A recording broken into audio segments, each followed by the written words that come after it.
आता पाहूया टॉप 9 मोठ्या बातम्या। 2 जणांच्या सीटवर 4 नेते दाटीवाटीने बसल्याचा व्हिडिओ व्हायरल। नसती केली गुवाहाटी तर का झाली असती दाटीवाटी? अंधाऱ्यांकडून व्हायरल व्हिडिओवरून बोचरी टीका।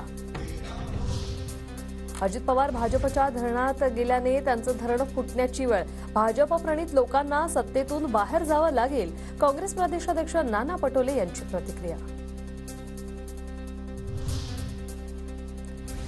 तुमच्यात हिंमत असेल तर जनतेच्या न्यायालयात येऊन निकाल वाचून दाखवा। नार्वेकर आणि फडणवीसांची वकिलांची डिग्री तपासावी लागेल, संजय राऊत यांचा हल्लाबोल।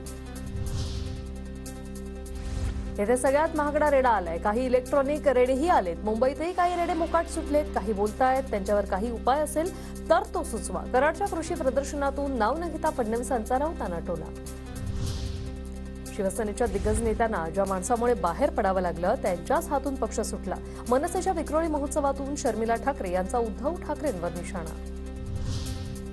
नाशिकच्या गोदा घाटावर ठाकरे गट आणि शिंदे गट आमनेसामने। विनायक राऊतांविरोधात शिंदे गटाची जोरदार घोषणाबाजी। 22 जानेवारीला ठाकरेंच्या हस्ते गोदावरीची आरती।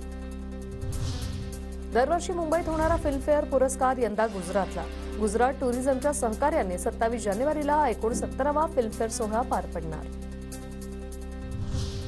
आधी राज्यातील उद्योग गुजरातला नेले, आता महाशक्तीची वक्रदृष्टी महाराष्ट्रातील चित्रपट व्यवसायावर। फिल्मफेअर सोहळ्यावरून विजय वडेट्टीवारांची सरकारवर टीका। 20 जानेवारीला अंतरवालीतून मुंबईच्या दिशेने निघणारच आरक्षण मिळालं तर गुलाल घेऊन जाऊ, अन्यथा आरक्षण घेण्यासाठी जाऊ, मनोज जरांगेंचा निर्धार।